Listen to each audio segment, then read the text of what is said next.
आज है 23 दिसंबर 2023, दिन शनिवार। नमस्कार, सुप्रभात। न्यूज छत्तीसगढ़ में आपका बहुत बहुत स्वागत है। इससे पहले आप छत्तीसगढ़ के कौन से जिले से न्यूज को देख रहे हैं, कमेंट में हमें जरूर बताइए। साथ ही डेली अपडेट रहने के लिए चैनल को सब्सक्राइब जरूर करें। किसानों को एक और सौगात, 300 रुपए प्रति एकड़ मिलेगा बोनस। 25 दिसंबर को पूरी होगी मोदी की तीसरी गारंटी। छत्तीसगढ़ में भाजपा की सरकार बनने के बाद प्रधानमंत्री नरेंद्र मोदी द्वारा दी गई गारंटीज को पूरा किया जा रहा है। पूर्व प्रधानमंत्री अटल बिहारी वाजपेयी के जन्मदिन पर एक और गारंटी पूरी होने जा रही है। इस दिन किसानों को 2 साल के बकाया बोनस का भुगतान किया जाएगा। नए वर्ष के जश्न पर पुलिस का पहरा, हुड़दंग मचाने वालों पर होगी सख्त कार्रवाई। नए वर्ष के जश्न को लेकर होटल क्लब संचालकों ने अब तक कार्यक्रम आयोजित करने की अनुमति के लिए पुलिस को पत्र नहीं लिखा। वहीं दूसरी ओर पुलिस नए वर्ष में जश्न की आड़ में हुड़दंग रोकने की तैयारी में जुट गई है। आउटर के थाना क्षेत्र मंदिर, हसौद, राखी, अभनपुर, धरसीवा और शहरी क्षेत्र के तेलीबांधा, राजेंद्र नगर विधानसभा सहित अन्य थानों की पुलिस से एसएसपी कार्यालय ने उन होटल्स व क्लब्स की जानकारी मांगी जहां नए वर्ष को लेकर पार्टी आयोजित की जाती है। छत्तीसगढ़ पुलिस में कांस्टेबल के 5,967 पदों पर भर्ती 1 जनवरी से करें आवेदन। छत्तीसगढ़ पुलिस में कांस्टेबल के 5,967 पदों पर भर्ती के लिए आवेदन 1 जनवरी 2024 से शुरू होंगे। 15 फरवरी 2024 तक अभ्यर्थी ऑनलाइन आवेदन कर सकेंगे। सीजी में हुआ मंत्रिमंडल विस्तार, 9 में से 5 विधायक पहली बार बने मंत्री। छत्तीसगढ़ में शुक्रवार को कुल 9 विधायकों ने मंत्री पद और गोपनीयता की शपथ ली। सबसे पहले ब्रजमोहन अग्रवाल ने मंत्री पद की शपथ ली। इसके बाद रामविचार नेताम ने शपथ ली। इस कैबिनेट में एक पद को खाली छोड़ा गया है। उत्तरी छत्तीसगढ़ में कड़ाके की ठंड, रायपुर में पिछले साल का रिकॉर्ड टूटा। प्रदेश में अब 2 दिनों में तापमान में 3 डिग्री सेल्सियस तक की वृद्धि की संभावना है। कड़ाके की ठंड झेल रहे लोगों को तापमान बढ़ने से कुछ राहत मिलेगी। हवा की दिशा भी धीरे धीरे परिवर्तित होगी, जिससे न्यूनतम तापमान में वृद्धि का दौर शुरू होगा। केंद्र सरकार ने छत्तीसगढ़ से खरीदेगा 15 लाख टन उसना चावल। केंद्र सरकार छत्तीसगढ़ से 15 लाख टन उसना चावल खरीदने को लेकर सहमति दे चुका है। मुख्यमंत्री विष्णुदेव साय ने केंद्रीय खाद्य मंत्री पीयूष गोयल को पत्र लिखकर सेंट्रल पूल में चावल खरीदने का कोटा 61 लाख टन से बढ़ाकर 74 लाख टन करने के साथ ही राज्य से 59 लाख टन अरवा और 15 लाख टन उसना चावल लिए जाने का अनुरोध किया। बीजापुर में पुलिस और नक्सलियों के बीच मुठभेड़, डीआरजी का जवान घायल। छत्तीसगढ़ के बीजापुर जिले में शुक्रवार को पुलिस और नक्सलियों के बीच मुठभेड़ हो गई। ये मुठभेड़ जांगला थाना क्षेत्र के पोटेनर के जंगलों में हुई। इस दौरान नक्सलियों ने आईईडी ब्लास्ट भी किया। छत्तीसगढ़ के सरकारी दफ्तरों पर बिजली विभाग का 1438 करोड़ रुपए का बिल बकाया। छत्तीसगढ़ के 50 से अधिक सरकारी विभागों पर पावर कंपनी का 1438 करोड़ का बिजली बिल बकाया है। इन बकाया बिलों के भुगतान के लिए कई बार अभियान भी चलाया गया, लेकिन कार्रवाई की जद में विभाग के बजाय ज्यादातर आम लोग आए। बकायेदारों में पहले स्थान पर नगरीय निकाय है। अच्छी खबर, रेल फ्लाईओवर का काम जल्द होगा पूरा, ट्रेन की बढ़ेगी गति। बिलासपुर और उसलापुर के मध्य 10.4 किलोमीटर लंबी आधुनिक रेल फ्लाईओवर का निर्माण कार्य अंतिम चरण पर है। ये रेलवे की पहचान बनेगा। इतना ही नहीं, बिलासपुर यार्ड से ट्रेन के क्रॉस होने की बड़ी परेशानी भी पूरी तरह से समाप्त हो जाएगी। सबसे बड़ी उपलब्धि ट्रेन के परिचालन की स्थिति रहेगी, जिस पर सुधार होगा। बिलासपुर में अवैध प्लॉटिंग पर निगम ने की ताबड़तोड़ कार्रवाई, फुटपाथ से दुकान भी हटाई।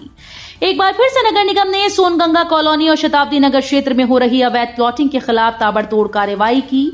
इससे अवैध प्लॉटिंग के कारोबार करने वालों के होश उड़ गए। टीम ने अवैध प्लॉटिंग पर एक्सकेवेटर चलाने का काम किया। घर बनाना हुआ सस्ता, सरिया 6,000 रुपए टन सस्ता, सीमेंट के भाव भी गिरे। अपने सपनों का आशियाना बनाने की तैयारी कर रहे लोगों के लिए अभी बहुत ही अच्छा मौका है। बाजार में कमजोर डिमांड के चलते सरिया और सीमेंट की कीमतों में जबरदस्त गिरावट है। सरिया 6,000 रुपए प्रति टन सस्ता होकर 54,000 रुपए प्रति टन पहुंच गया है। धान के मुद्दे पर भाजपा कांग्रेस आमने सामने। बीजेपी बोली किसानों को प्रति एकड़ 6,300 रुपए का होगा लाभ। भाजपा किसान मोर्चा के पूर्व प्रदेश प्रभारी और प्रदेश प्रवक्ता संदीप शर्मा ने चालू खरीफ सत्र से किसानों से 21 क्विंटल प्रति एकड़ धान 3100 रुपए प्रति क्विंटल की दर से खरीदने के आदेश पर हर्ष जताया है।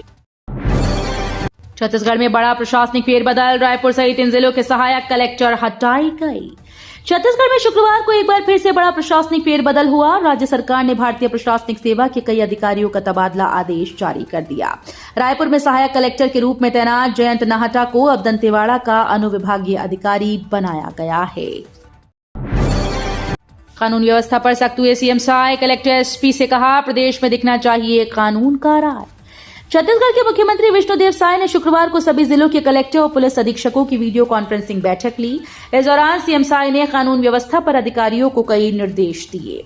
सीएम ने कहा कि प्रदेश में कानून व्यवस्था का राज दिखना चाहिए। जुआ, सट्टा, अवैध शराब की बिक्री पर सख्त कार्रवाई होनी चाहिए। छठी बार विधायक बने रामविचार नेताम ने ली मंत्री पद की शपथ। छत्तीसगढ़ में बीजेपी की सरकार बनने के बाद मुख्यमंत्री चयन को लेकर काफी दिनों तक मंथन चला। अंत में पूर्व केंद्रीय मंत्री व जशपुर जिले के कुनकुरी विधायक विष्णुदेव साय पर सहमति बनी और उन्हें छत्तीसगढ़ का पहला आदिवासी मुख्यमंत्री बनने का सौभाग्य मिला। विकसित भारत संकल्प यात्रा का शुभारंभ, 13 दिनों तक 26 वार्ड्स में लगेगा शिविर। केंद्र सरकार की योजनाओं को वैशाली नगर क्षेत्र में घर घर पहुंचाने के लिए विशेष अभियान की शुरुआत करते हुए सुबह 9 बजे वार्ड क्रमांक 1 खमरिया वैशाली नगर विधानसभा में विकसित भारत संकल्प यात्रा का विधायक रिकेश सेन ने शुभारंभ किया। मुख्यमंत्री विष्णुदेव साय के बाद बीजेपी प्रदेश अध्यक्ष के नाम ने भी चौंकाया। छत्तीसगढ़ में बीजेपी ने मुख्यमंत्री के नाम के साथ एक बड़ा सरप्राइज दिया था। जनता से लेकर राजनीतिक विशेषज्ञों को भी अंदाजा नहीं था कि विष्णुदेव साय का नाम सीएम पद के लिए चुना जाएगा। वहीं राज्य के बीजेपी अध्यक्ष रहे अरुण साव को उप मुख्यमंत्री पद की जिम्मेदारी सौंपी गई है। छत्तीसगढ़ में कोरोना ने दी दस्तक, सीएम साय ने संक्रमण से बचाव से जुड़ी तैयारियों को लेकर बुलाई बड़ी बैठक। कोरोना वायरस का संक्रमण एक बार फिर से फैलता नजर आ रहा है। छत्तीसगढ़ में भी 1.5 माह से अधिक समय के बाद कोरोना की एंट्री हुई। प्रदेश भर में 24 घंटे में 1006 सैंपल्स की जांच हुई, जिसमें 3 मरीज कोरोना संक्रमित पाए गए। छत्तीसगढ़ कैबिनेट में इकलौती महिला मंत्री बनी 31 साल की लक्ष्मी राजवाड़े। छत्तीसगढ़ में शुक्रवार को कुल 9 विधायकों ने मंत्री पद और गोपनीयता की शपथ ली। इनमें सबसे ज्यादा चर्चा 31 साल की उम्र में मंत्री बनी लक्ष्मी राजवाड़े की हो रही है। लक्ष्मी राजवाड़े भटगांव विधानसभा क्षेत्र से पहली बार की विधायक हैं। ओबीसी वर्ग से आने वाली राजवाड़े पहली बार विधायक बनी और फिर बीजेपी ने उन्हें मिनिस्टर बना दिया। कैंसर निपटने के लिए सामूहिक लड़ाई में एक महत्वपूर्ण कदम। बालको मेडिकल सेंटर के BMC cancer day care centre का उप मुख्यमंत्री अरुण साव ने फीता काटकर उद्घाटन किया। डे केयर सेंटर रायपुर में उन्नत कैंसर देखभाल लाने में एक महत्वपूर्ण मील का पत्थर है। समारोह के मुख्य अतिथि उप मुख्यमंत्री अरुण साव ने कहा कि कैंसर के बढ़ते मामले काफी चिंताजनक हैं। ऐसे में इससे निपटने के लिए ये पहल हमारी सामूहिक लड़ाई में एक महत्वपूर्ण कदम है। महासमुंद में लग्जरी कार से 1 क्विंटल गांजा जब्त, तस्कर गिरफ्तार। ओडिशा से अन्य राज्यों में गांजे की तस्करी बड़ी खेप में होती है। तस्कर महासमुंद जिले के रास्ते से अलग अलग वाहनों में गांजे की तस्करी करते हैं। साइबर व सिंघोड़ा पुलिस की संयुक्त टीम ने NH-53 रेहटीखोल के पास गुरुवार को भी एक लग्जरी कार से 1 क्विंटल गांजा बरामद किया। बीजेपी से दूसरी बार विधायक बने श्याम बिहारी जायसवाल को मिला मंत्री पद। छत्तीसगढ़ में बीजेपी की सरकार बनने के बाद शुक्रवार को 9 मंत्रियों ने पद की शपथ ली। इसमें सरगुजा संभाग से 3 विधायकों को मंत्रिमंडल में शामिल किया गया। बलरामपुर जिले के रामानुजगंज सीट से रामविचार नेताम, सूरजपुर जिले के भटगांव सीट से लक्ष्मी राजवाड़े और मनेन्द्रगढ़ चिरमिरी भरतपुर जिले के मनेन्द्रगढ़ सीट से श्याम बिहारी जायसवाल शामिल हैं। जमीन फर्जीवाड़ा मामले में कांग्रेस नेता आसिफ मेनन को बड़ा झटका। जमीन फर्जीवाड़ा मामले में 2 साल से फरार चल रहे कांग्रेस नेता आसिफ मेनन को रायपुर कोर्ट से बड़ा झटका मिला। कोर्ट ने उनकी जमीन रजिस्ट्री को शून्य और अवैध घोषित कर दिया। आसिफ मेनन ने महिला से 3 करोड़ 10 लाख रुपए में जमीन खरीदी थी। कैरोल गीत से संदेश, चलो चलो रे बैतलहम। क्रिसमस को लेकर शहर में खुशियां बंटने लगी हैं। पर्व जैसे जैसे नजदीक आता जा रहा है, मसीही जन का उत्साह बढ़ता जा रहा है। घरों से लेकर चर्च में सांस्कृतिक कार्यक्रमों के जरिए प्रभु यीशु के आगमन को लेकर उत्साहित हैं। चर्च में गाने के अलावा कैरोल ग्रुप घर घर जाकर प्रभु के आगमन का शुभ संदेश दे रही हैं। रेलवे महिला संगठन का एक और सहयोग, परीक्षा केंद्र को दिया व्हील चेयर व आरओ। दक्षिण पूर्व मध्य रेलवे महिला कल्याण संगठन बिलासपुर मंडल ने एक बार फिर से जरूर सहयोग दिया। उन्होंने कंप्यूटर आधारित परीक्षा केंद्र को 2 व्हील चेयर और वाटर फिल्टर की सौगात दी। आरओ लगने से जहां परीक्षा के दौरान परीक्षार्थियों को शुद्ध पानी मिलेगा, वहीं यदि कोई परीक्षार्थी दिव्यांग है तो कक्ष तक पहुंचने में दिक्कत नहीं होगी।